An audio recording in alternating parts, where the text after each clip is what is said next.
Bismillahirrahmanirrahim. Assalamualaikum warahmatullahi wabarakatuh. Ya, kali ini jumpa lagi di channel Kelas Kimia Lukman, channel yang membahas mengenai materi Olimpiade dan juga soal-soal Olimpiade. Udah lama nggak upload video, sekarang mau upload lagi. Semoga teman-teman nggak bosan mengikuti channel ini ya, karena udah jarang upload. Mohon maaf banget, ada beberapa kesibukan ya, terutama ngajar. Sekarang mau upload santai dulu depan rumah pagi-pagi. Ya, mungkin sekarang kita bakalan ngebahas soal aja, tidak membahas materi. Dan bahas soalnya ini bahas soal yang mungkin teman-teman eh cukup problem ya, cukup problem karena ini adalah materi yang tidak pernah ditemukan di SMA. Dan mungkin teman-teman bakalan banyak di OSK nanti, insya Allah OSK 25 Maret ya, cukup lama. Itu yang bakalan jadi problem nanti buat teman-teman. Nah, soal yang kita bahas insya Allah di sini adalah soal spektroskopi gitu. Jadi yang kita bahas di sini adalah soal spektroskopi, soal tentang spektroskopi IR, NMR, baik HNMR maupun C13NMR. Nah, di sini insya Allah yang bakalan dibahas itu dari soal dari buku ya, dari sebuah buku. Sih dari buku nama bukunya ini Organic Structure and Spectra. Sini. Nah, di sini Structure and Spectra, di sini bukunya. Nah, di sini ada solusi manualnya, cuman kita nggak lihat solusi manualnya aja. Kenapa intisari kalkulus? Kita nggak lihat solusi manualnya, kita coba eh, kerjakan dia dalam bentuk yang masih dalam bentuk spektrum ya, spektrum. Di sini kita bisa lihat di problemnya cukup bagus ya, karena di sini cukup banyak problemnya tuh sampai apa? Sampai berapa nih sini? Jadi buku soal ini isinya sampai problem semua, problem ya problem-problem spektroskopi ya sampai ada berapa 300-an problem ya. Sampai sangat banyak ya 300-an problem dan sini juga cukup detail ya. Bukan hanya HNMR tapi juga C13NMR bahkan di sini ada yang kita sebut sebagai NMR two dimensional NMR. NMR dua dimensi. Di sini mana ada? Tadi ada yang hmm, ada di NMR dua dimensi juga tadi ada ya. Eh, mana ya NMR dua dimensi itu. Nah, ya, pokoknya di sini juga ada NMR dua dimensi ya. Saya tadi ketemu. Nah, ini NMR dua dimensi namanya. Kayak gitu. Eh, nih, nanti kalian belajar biasanya, kalau dulu saya belajar di ini ya, di mata kuliah S2. Meskipun saya nggak pernah S2, tapi saya masuk aja ke mata kuliah S2. Nah, ini two dimensional NMR, ada HNMR-nya, ada C13NMR. Di sini lengkap. Di sini banyak problemnya. Dan ini bisa diurutkan ya, problemnya diurutkan dari problem yang paling mudah sampai yang paling sulit gitu. Jadi cukup bisa teman-teman belajar dari problem satu, terus kemudian problem dua dan seterusnya sampai akhirnya teman-teman bisa menguasai. Kalau misalnya udah menguasai ya nanti problem-problem akhirnya itu lebih sulit. Ini bukunya ya, Organic Structure and Spectra. Nah di sini saya bakalan ngebahas dari mulai, saya dari mulai problem satu dulu ya, dari mulai problem satu, dari mulai problem yang bisa dibilang mudah ya, mudah seperti itu. Dan di sini cukup lengkap ya. Di sini cukup lengkap. Kita bisa lihat bahwa di sini ada IR-nya. Di sini kita bisa lihat ya. Di sini ada IR-nya. Nah, di sini ada IR spektrumnya. Di sini ada IR spektrum. IR spektrum ya. Spektrum IR. Di sini kita bisa lihat. Di sini liquid film ya. Liquid film pakai sedikit film. Terus kemudian di sini ada mass spektrum, di sini ada fragmentasinya. Di sini ada UV spektrumnya juga gitu. Meskipun UV spektrum biasanya kita jarang lihat sih, jarang kita lihat. Terus di sini ada C13NMR, kita bisa lihat di sini ada C13NMR, di sini ada proton coupled dan proton decoupled ya. Nah, yang biasa kita gunakan itu adalah proton decoupled. Nanti mungkin sedikit saya jelasin ya apa bedanya proton coupled dan proton decoupled. Seperti itu. Terus kemudian di sini ada HNMR-nya seperti itu. Nah, ini adalah buku yang sering banget digunakan bagi para pengajar Olimpiade ya, karena nyari data NMR itu susah gitu, ribet gitu. Jadi ya udah biasa kita ngambil aja problem dari sini gitu. Kita jelaskan dari sini atau bisa juga soal-soal latihannya dari sini. Nah, sekarang kita bakalan membahas ini satu persatu ya, dari mulai spektrum IR-nya, atau spektrum mass spec-nya dan juga spektrum C13NMR dan HNMR-nya. Sekarang kita lihat di sini. Kita bahas di IR spektrumnya dulu ya. Sebenarnya struktur ini tentu saja bisa langsung kita dapat dari NMR spektrum ya. Cuman kita bahas sedikit demi sedikit dulu dari air spektrumnya seperti itu. Nah, yang pertama di sini ya. Ini harusnya dikasih ini tabelnya juga. Cuman ya saya coba mengingat-ingat kembali lah seperti itu. Nah, yang pertama di sini ada serapan ya. Serapan di daerah 2900-an ya. 2900 cm per min 1. Nah, ini serapan apa di sini 2900 cm per min 1 ini adalah serapan biasanya ini adalah serapan CH ya. Serapan CH. Ini serapan CH itu dari 2900 sampai di 3000 kayak gitu. Nah, seperti itu. Ini adalah serapan CH ya. Serapan CH. Terus di sini ada serapan yang kuat ya, strong di 1700-an. Di sini tepatnya dikasih tahu 1718. Nah, ini biasanya yang seperti ini itu adalah serapan C karbonil gitu. Karbonilnya bisa aldehid, bisa keton, bisa ester, bisa karboksilat dan sebagainya. Cuman nih yang jelas ini pasti bukan karboksilat.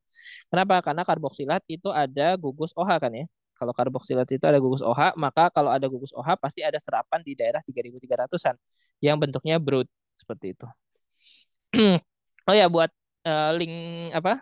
Link video yang mungkin teman-teman baru belajar NMR itu seperti apa, cara bacanya gimana, itu nanti bisa dilihat di ini ya, di NMR kelas NMR live class itu di part 1 dan part 2. Itu spektroskopi ya, baik IR maupun NMR. Seperti itu. Nah, ini di sini tidak ada berarti otomatis di sini kita bukan karboksilat ya. Ya bisa jadi ester ataupun sebagainya kayak gitu. Seperti itu. Ya, kita lanjut. Nah, terus di sini, nah biasanya di daerah ini udah masuk ke daerah fingerprint ya. Daerah sini itu daerah fingerprint, jadi daerah yang sulit untuk diprediksi gitu. Meskipun dari sini ada sedikit-sedikit yang bisa kita prediksi lah, kayak misalkan di sini 1200 ini mungkin CO tunggal, itu CO tunggal ya. Cuman bisa dibilang kurang bisa merepresentasikan juga sebenarnya seperti itu. Nah, kita langsung aja ke bahas di C4H8O. Nah, di sini adalah C4H8O. C4H8O ini adalah rumus molekulnya. Ini udah rumus molekul ya, bukan rumus empiris. Ya, rumus molekul. Nah, di sini kita bisa lihat, di sini ada fragmentasi. Di sini ada fragmentasi 29, 43, 57, dan 72. Di sini M plusnya itu 72, menunjukkan bahwa M plusnya ini adalah MR dari si eh, senyawanya seperti itu adalah 72 gitu. Itu menunjukkan bahwa senyawanya tidak terfragmentasi gitu. Seperti itu. Nah, belum tentu yang apa? Belum tentu spektrum paling tinggi spektrum terbesar itu adalah MR ya, belum tentu. Kenapa? Karena bisa saja M plus ini tidak pernah terbentuk gitu. Kenapa tidak pernah terbentuk? Karena senyawanya saking tidak stabilnya, jadi dia saking mudah untuk terfragmentasi, maka M plusnya itu tidak terbentuk. Ya, tapi banyak senyawa yang sebenarnya M plusnya masih tetap terbentuk juga seperti itu. Tapi biasanya kalau senyawa-senyawa terlalu besar, biasanya M plusnya itu tidak terbentuk ya. Jadi yang terbentuk itu hanya fragmen-fragmennya saja. Sekarang kita lihat di sini ada fragmen 57, ada fragmen 29, ada fragmen 43. Nah, sekarang kita lihat di sini 72. 72 di sini ada 57. Selisih antara 72 dengan 57 ini berapa nih? Sekitar 15 ya, 15. Nah, ini 15. Ini selisihnya 15. Dengan kata lain apa 15 berarti otomatis apa senyawa kita yang C4H8O ini bisa terfragmentasi dengan mengeluarkan gugus yang masanya itu 15. Dalam hal ini udah pasti metil, gugus metil CH3 seperti itu. Sementara fragmen paling besar itu adalah 43 ya. 43. Di sini kita bisa lihat fragmen yang paling besar itu adalah 43, itu menunjukkan apa? Di fragmen yang di apa? Di MR yang paling besar itu, fragmen yang paling besar itu berarti menunjukkan dia adalah fragmen yang paling stabil. Seperti itu. Dan kalau misalnya kita lihat di 43 sama 72 itu selisihnya berapa? Selisihnya itu atau misalkan gini, dari 29. 29 itu udah pasti nih, bukan udah pasti ya, apa? Kuat dugaan ini adalah etil gitu. Kenapa? Karena CH3 itu 15, CH2 itu 14, ini pasti 29. Berarti ini adalah fragmen etil. Berarti ini fragmen CH3, CH2, sekitaran seperti itu. Sementara 43 itu bedanya dengan 29 itu sekitar perbedaannya itu adalah 14 ya, 14 ya, betul ya. Ini ada perbedaan 14 gitu. CH3 Sebentar. Ya, 14 berarti ini ditambahin 14 lagi ya. Berarti 29 tambah 14 atau bisa juga di sini 57 kurang 43 itu bedanya berapa nih? Bedanya sekitar 14 juga ya. Berarti sisanya CH2. Nah, berarti kalau 14 itu CH2 berarti yang paling tinggi fragmennya itu bentuknya seperti ini. Nah, di sini fragmen etil, sorry sorry, biar lebih jelas aja. Di sini fragmennya etil, yang 29 itu fragmennya etil. Kalau 43 itu berarti etil ditambah dengan 14 alias etil ditambah dengan CH2. CH3, CH2, di sini juga CH2. Nah, seperti itu. Sementara di sini ada fragmen 57, di mana 57 itu selisih 15. Berarti otomatis dia pecah 15, berarti dari sini kalau 57 itu tambahin 43 itu selisihnya itu berapa nih? 14 lagi ya. Sisanya itu ya 14 lagi. Berarti otomatis dia mungkin bentuknya itu seperti ya bentuknya itu mungkin seperti ini ya. CH3 di sini 14, 14 lagi berarti CH2, sini CH2, sini CH2 juga. Nah, ini adalah fragmen 57. Seperti itu. Nah, maka kita harus lihat eh ini ya data fragmennya aja ya. Jadi data fragmennya itu mungkin bentuknya seperti itu. Dia hanya kemungkinan ya, tapi kita tetap harus mengecek di C13NMR dan di HNMR seperti itu. Nah, di C13 NMR di sini ada eh, proton decoupled. Di sini kita bisa lihat ada puncak di daerah 200-an. 200-an. Di sini skalanya berapa nih? 1, 2, 3, 4. Itu 60, 170, 180, 190. Ya 210 ya, sekitar muncul di 210. Nah, kalau misalkan ada puncak C di daerah 200-an seperti itu, maka ini pasti adalah karbonilnya. Ini adalah karbonil bebas. Maksudnya itu apa? Kalau nggak keton, ya aldehid. Seperti itu. Itu kalau nggak keton ya aldehid. Kalau misalkan munculnya itu di bawah 200-an di daerah sini, ini pasti dia ester atau enggak karboksilat atau turunan karboksilat yang lain misalkan amida apalagi ya asil dan sebagainya. Ini biasanya kalau di atas 200 itu pasti keton atau aldehyde seperti itu, aldehid. Nah, di sini ada solvent ya. Biasanya solvent di sini sekitaran 77 ini biasanya ini adalah kloroform ya, kloroform. Cuman kloroformnya dalam bentuk CdCl3. Nah, ya biasanya ini ada solventnya di daerah 77 ppm seperti itu. Nah, di sini kita bisa lihat di sini di daerah sini ada apa? Puncak di daerah sini yang paling apa? Paling ke kanan ya. Di sini ada dua puncak seperti itu. Nah, kalau misalkan dia puncaknya itu di bawah 50 ya, di bawah 50 ppm ini pasti puncak sp3. Di mana yang puncak sp3 itu berarti dia tidak memiliki ikatan rangkap seperti itu.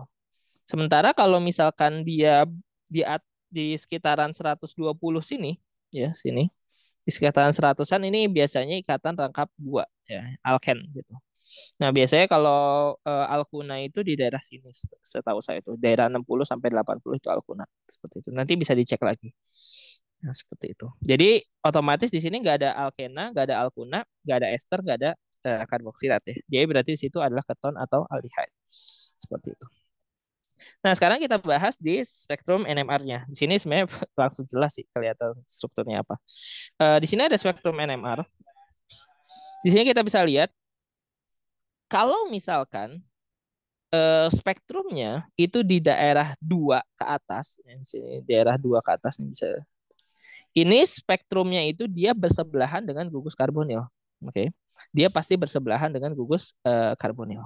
Seperti itu. Berarti di sini kita bisa lihat dia bersebelahan dengan gugus karbonil. Di sini ada proton singlet yang bersebelahan dengan gugus karbonil. Di sini ada proton kuartet ya yang bersebelahan dengan gugus karbonil. Kalau proton singlet berarti dia tidak memiliki tetangga. Artinya berarti otomatis bisa dibilang dia itu bentuknya itu adalah seperti ini. CH3CO. Nah, ini dia tidak ada tetangganya di sini kalau misalnya kita lihat di sini.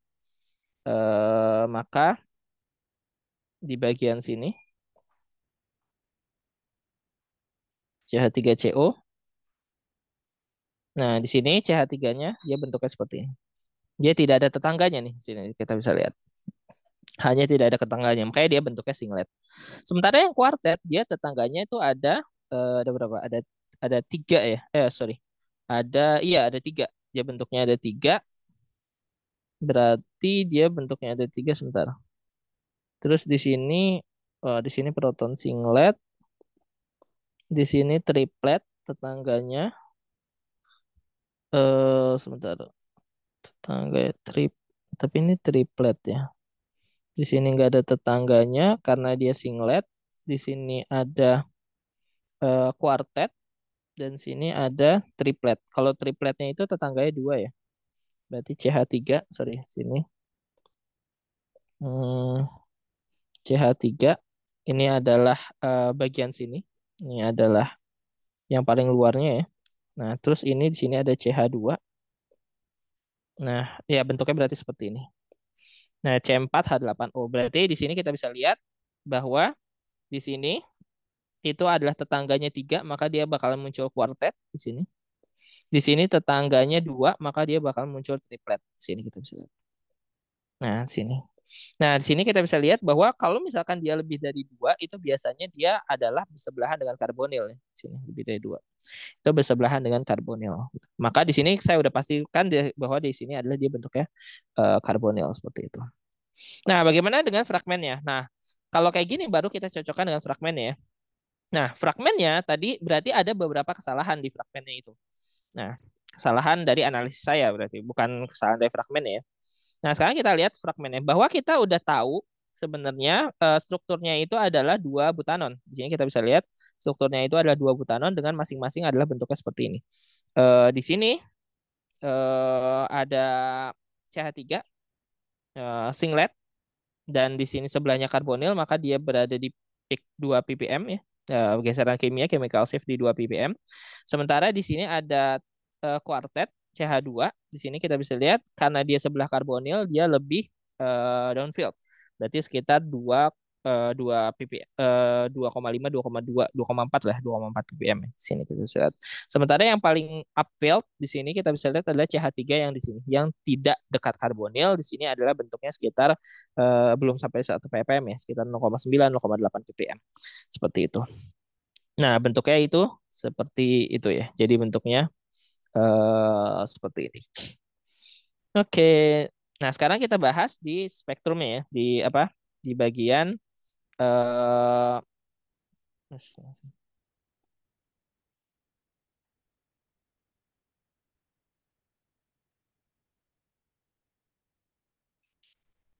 sekarang kita bahas di bagian mass specnya.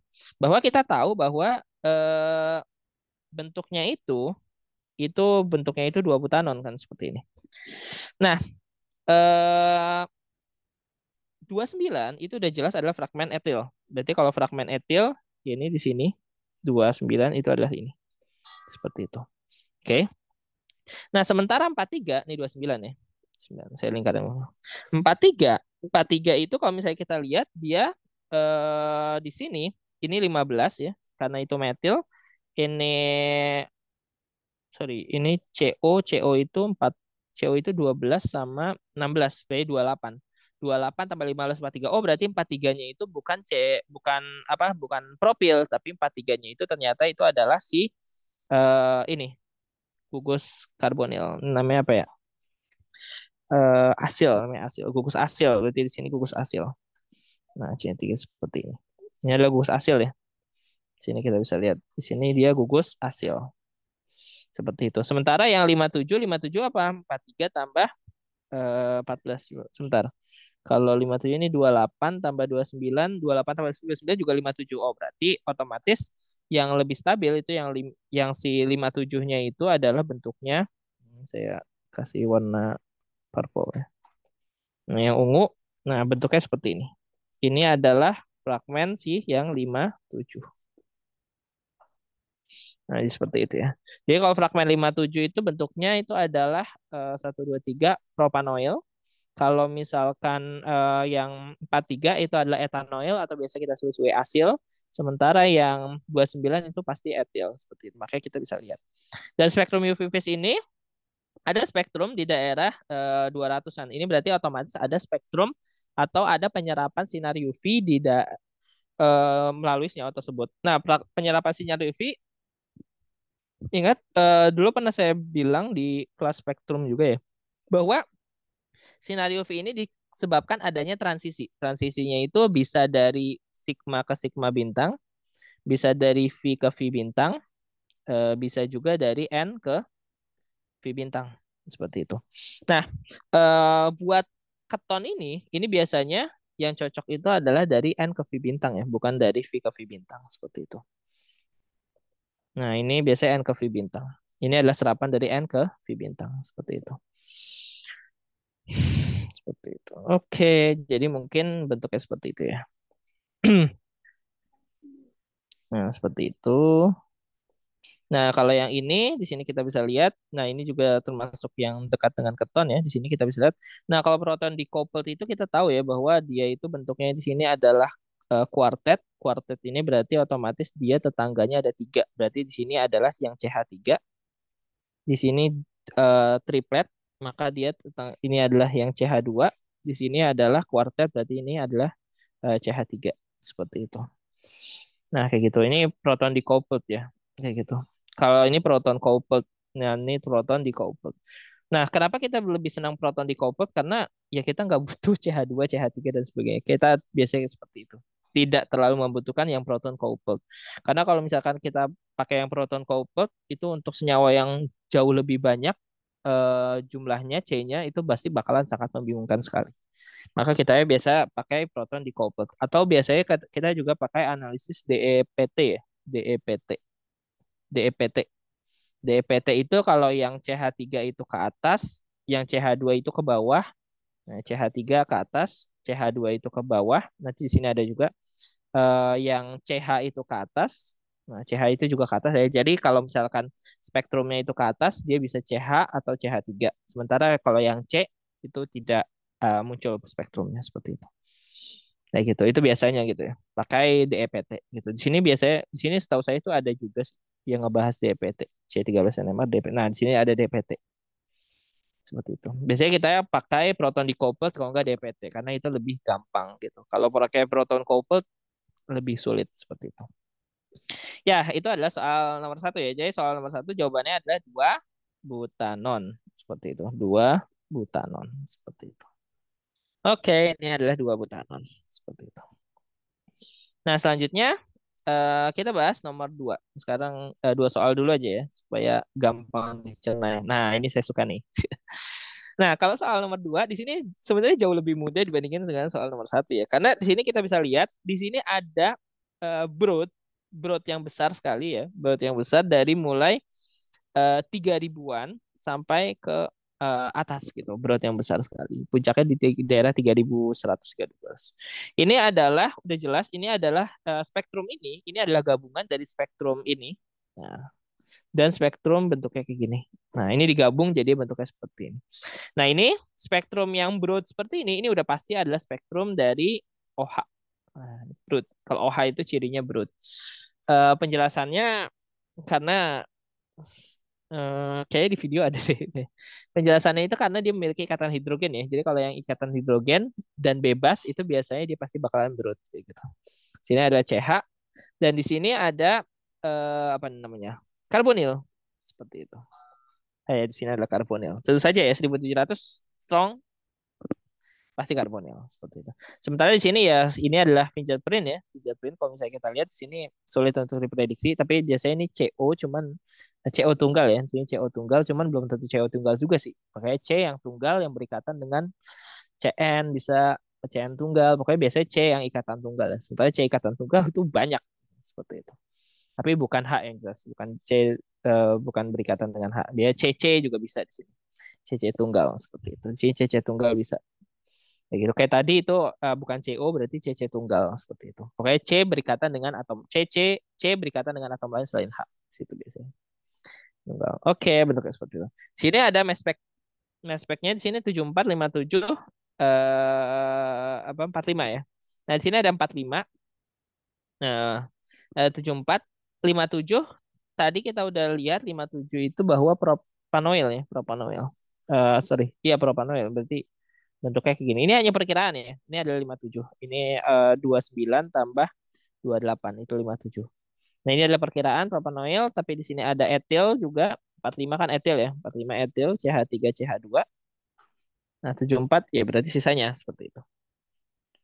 Nah, sekarang kita lihat kalau misalkan dari apa bentuk ininya saja berarti bisa kita bilang kalau dari mass spec-nya ya ada serapan CH3CH2, ada CH3CH2O, terus ada di situ langsung 74. Berarti otomatis spektrumnya oh sorry senyawanya kira-kira bentuknya seperti ini. Kalau misalkan dilihat dari mass spec-nya saja kayak gitu. Jadi dari mass spec-nya aja udah ketahuan nih bentuknya sekitar apa namanya? Asam propanoat gitu. Di sini no significant UV absorption above 220 nanometer. Nggak ada eh, signifikan UV signifikan di atas 220 nanometer. Seperti itu. Oke, ya berarti nggak apa-apa lah gitu. Nah, sekarang kita bisa lihat di sini ada C13 NMR. Nah, C13 NMR berarti di sini apa? Di sini ada bentuk yang ke atas. Nah, bentuk yang ke bawah ini berarti CH2. Nah, berarti di daerah sini nih yang daerah 40 ini itu adalah CH2. Nah, di sini kita bisa lihat di atasnya itu adalah CH3 atau CH ya. Tahu CH. Nah, seperti yang saya sudah bilang bahwa di bawah 50 itu pasti dia sp3. Jadi dia tidak mungkin ikatan tangkap, tidak mungkin apa namanya? Alkuna. Nah, kalau misalnya dari 60 sampai 80 itu biasanya alkuna. Kalau misalkan dari sini mulai dari 100 sampai sini itu biasanya alkena. Nah, ini nih. Kalau misalkan di atas 200 ini udah pasti karbonil, aldehid, atau keton. Sementara kalau misalkan di daerah sini, nah ini kurang dari 200 itu biasanya adalah karbonil turunan dari karboksilat ya, karbonil, karboksilat, karboksilat atau turunannya, karboksilat atau turunannya. Ya biasa ester, bisa amida, terus bisa asil gitu. Ya bukan asil ya. Ya hasil halida, hasil halida tempatnya. Ya bisa seperti itu. Nah di sini kita bisa lihat ini antara ester karboksilat ya, antara ester kalau nggak karboksilat. Nah di sini exchange with two exchange with D2O. Nah gini, di sini dia ada puncak di daerah 11, daerah 10, 11 ya, daerah 11, daerah 10 ke atas. Nah, kalau ada puncak di daerah 11 dan kecil, ini udah pasti puncak dari COOH sini. H dari sini. H dari karboksilat. Ini udah pasti nih. Ini udah pasti karboksilat. Berarti ini senyawanya udah pasti senyawa karboksilat gitu. Karena ada apa COOH gitu. Nah, terus dia bilang exchange with D2O itu maksudnya apa? Jadi gini, eh kalau misalkan kita masukin pelarut D2O, D2O di mana D-nya itu adalah deuterium, maka sinyalnya itu akan hilang.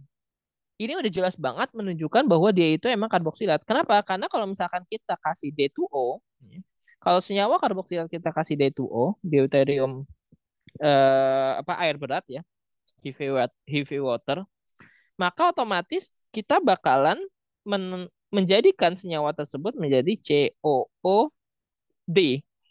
Nah, COOD. Jadi H-nya itu diganti dengan deuterium.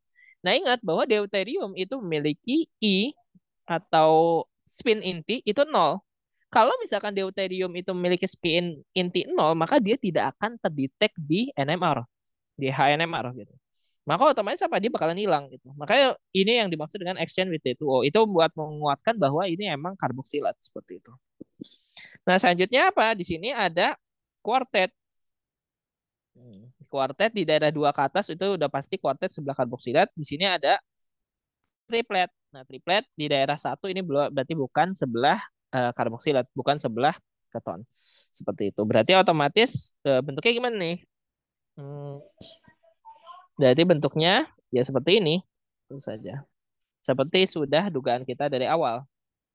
Di sini kita bisa lihat bahwa ini yang CH3-nya itu jauh dari karboksilat.